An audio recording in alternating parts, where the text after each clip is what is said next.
मान्यवर, अभी एक फैशन होगा,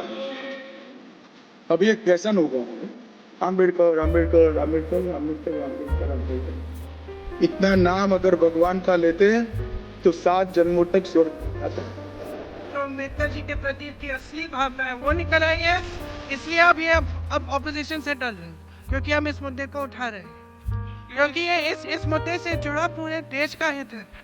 हमारा संविधान अम्बेडकर जी की देन है और इस देश की जनता की देन है और हमारी आज़ादी की लड़ाई की देन है। और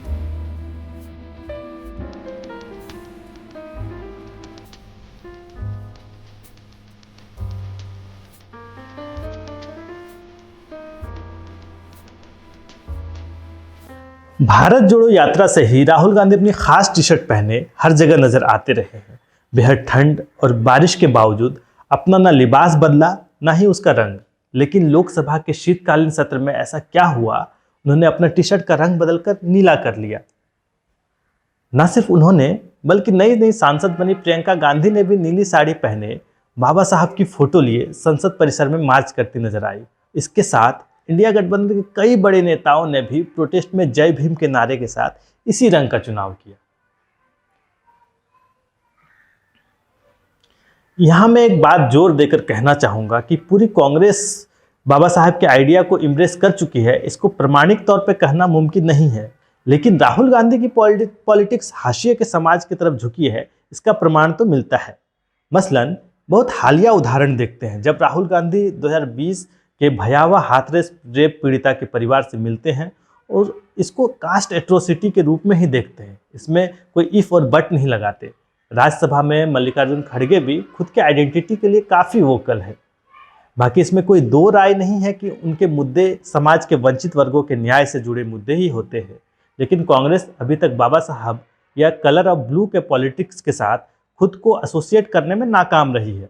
अब ये देखना दिलचस्प होगा कि राहुल गांधी और कांग्रेस कितने दिनों तक अम्बेडकराइट आइडिया के साथ खुद को आइडियोलॉजिकली जोड़कर रख पाती है, क्योंकि आप सिर्फ अम्बेडकराइट दिख नहीं सकते जब तक आप होते नहीं हैं। कॉन्स्टिट्यूशन में लिखा है prohibition of discrimination on grounds of religion, race, caste, sex और place of birth. The state shall not discriminate against any citizen on grounds only of religion, race, caste, sex, place of birth or any of them. जो बलात्कार करते हैं वो बाहर रहे और जिसका रेप हुआ है उस परिवार को बंद कर दिया जाए। कहां लिखा है कॉन्स्टिट्यूशन में? 4 साल हो गए हैं, आज तक उनका रिलोकेशन नहीं किया गया है। तो मैं इस हाउस में कहना चाहता हूं कि अंबेडकर जी के संविधान वाले लोग, इंडिया गठबंधन वाले लोग, हम सब मिलकर उस परिवार का रिलोकेशन हम करेंगे, अगर आप नहीं करोगे तो। The chairman who is not respecting me, how can I respect you? You are insulting me. The house is They all are insulting me. नीला रंग पहने सांसदों के विरोध के बीच कोई भी ये सोच सकता है कि यह रंग दलित पहचान और प्रतिरोध से कैसे जुड़ गया।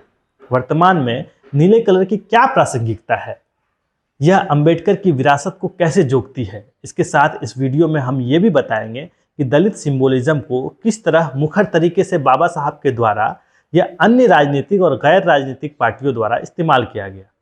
अपर कास्ट के डोमिनेंस वाले समाज में इन प्रतीकों का अपना एक महत्व रहा है, चाहे वो अंबेडकर की मूर्ति हो या नीला कलर हो या फिर जय भीम जैसे नारे। गोपाल गुरु अपने एक ऐसे Dalit cultural movement and Dalit politics in Maharashtra में लिखते हैं कि सांस्कृतिक कोड के निर्माण में जय भीम को क्रांतिकारी अभिवादन के रूप में विकसित किया जाना दलित प्रतिरोध का एक और उदाहरण है।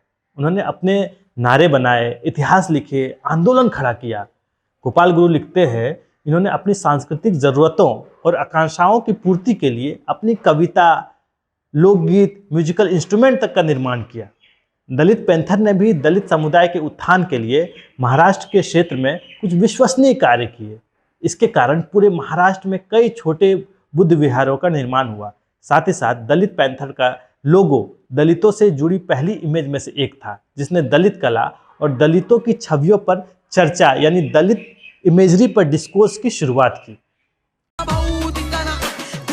मेरे हाथ में दे माइक फिर धिंगाना, अपना नावाचा धिंगाना, भीम का मैं दीवाना, रैप सुना बाद में सुना, पहले भीम गाना वंदना बुद्ध विहार में बच्चों को खिला के खुद बाद में खीर खाना। मेरा कल्चर, मेरे लोग, उनसे कुछ भी नहीं बढ़कर, अंबेडकर पूरी दुनिया के थी उन्हें महापुरुष पर हम बहुजनों के लिए भगवान से भी बढ़कर अंबेडकर आज भी 500 महारों का नसों में बहता है खून अनटचेबल कहते थे मेरे पूर्वजों को अब कला की वजह से मुझे कोई नहीं सकता है छू।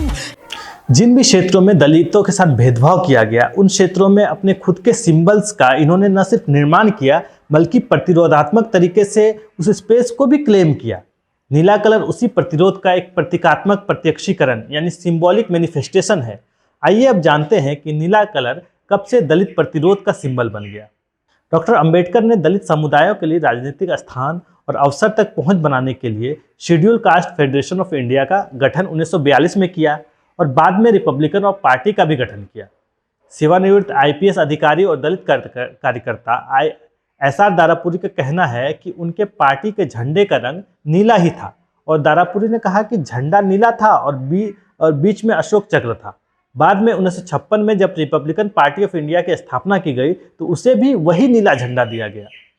नीला रंग अंबेडकर का पसंदीदा रंग था क्योंकि नीला आकाश का भी रंग है जो विशालता को दर्शाता है।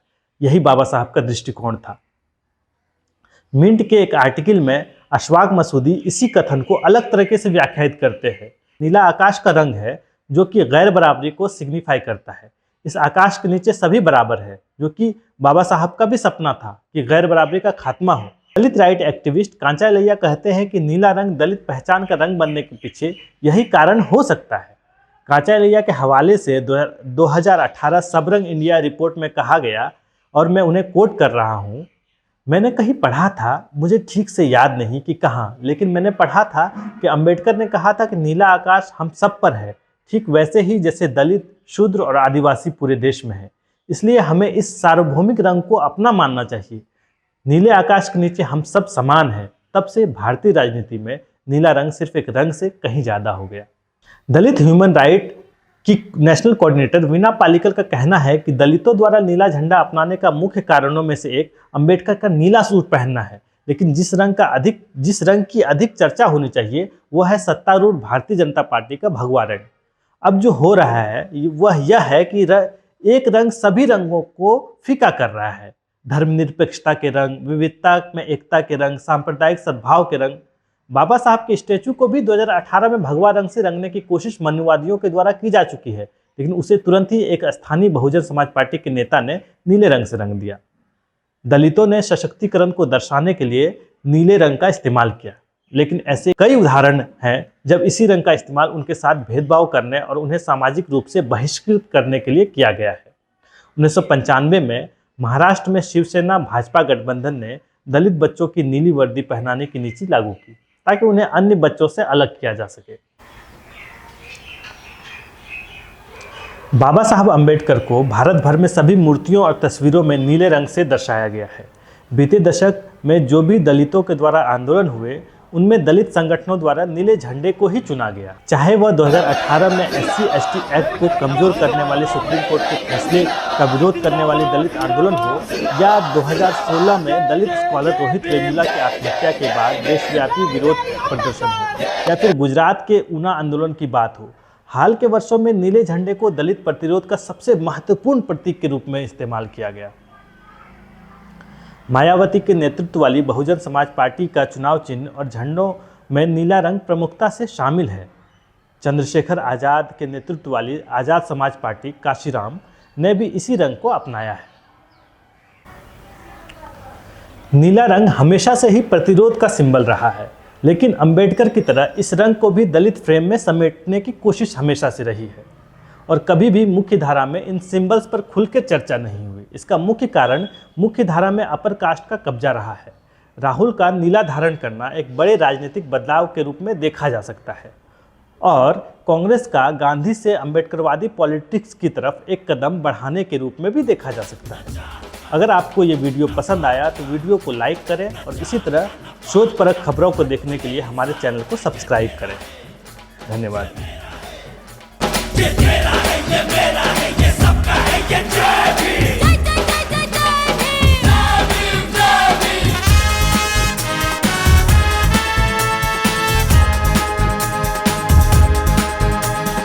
जिसको जिसको रोका है, आओ सबको मौका है।